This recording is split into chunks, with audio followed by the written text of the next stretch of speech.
I started this channel back in 2016, the year I graduated high school, and the goal was to become an automotive YouTuber, or at the very least, end up with a career working with cars.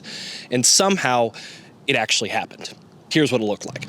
In 2016, I graduated high school and I bought a Corvette that I could not afford. And I made a lot of cringy videos in red sweatpants. I met JR Garage when his channel was first popping off. I met StreetSpeed717 and gave him a ride in my Corvette. And I met Rob Ferretti and filmed a documentary piece on him that he liked and a lot of other people did too. In 2017, I got my Corvette wrapped by Exotic Vehicle Wraps, along with Jeffrey's Lambo and Jogo 101's R1. All for a ridiculous clothing brand I called ZFG, which ended up going absolutely nowhere. I filmed and edited Ferretti's $500 car challenge and met that dude in blue and Cletus McFarlane. I bought a motorcycle. I dumped the motorcycle before I even got to pay for it. Break TV buys that clip from me, posts it on Facebook, and it goes viral. I make more cringy motovlogs that thankfully nobody saw, and I continue to ride motorcycles and somehow manage not to kill myself. I move up to New Jersey to work for Rob Ferretti producing his YouTube videos. I sell my C4 and buy a really nice C5, and I blow its diff immediately. I film Street Speed's call-out event. I wreck my bike again. 2018, I buy my first Mercedes. I film and produce Ferretti's 2018 Project Car Challenge. I edit an entire episode of The Drive on NBC Sports, do some freelance work, take some camera classes, try to break into union film work until I realized my back won't take 14-hour workdays on my feet. I filmed Street Speed's final call-out event and spend all the money he paid me on renting out anamorphic lenses. But hey, I mean, look how pretty the video looked. Look at that. 2019, though,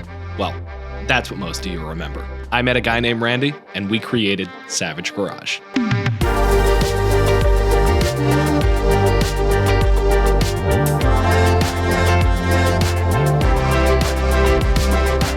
That was the thing that everything I had done prior had felt like it was building towards. I was finally making decent money. I bought cars that I had always wanted. I bought my dream car at 21, and then I upgraded it at 22.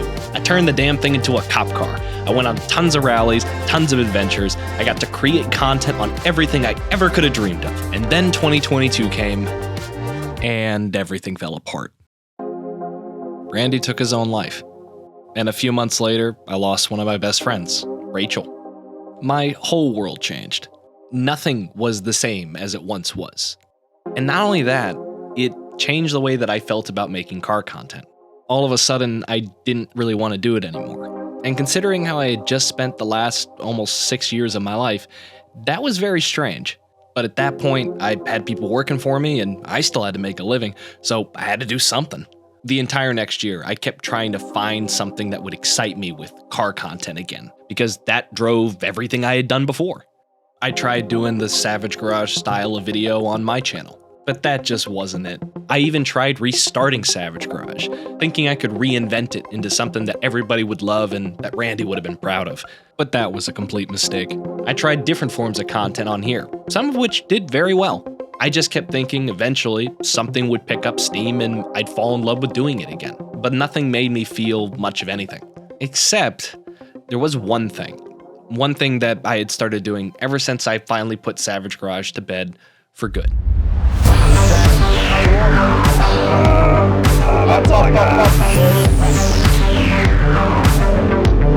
One more.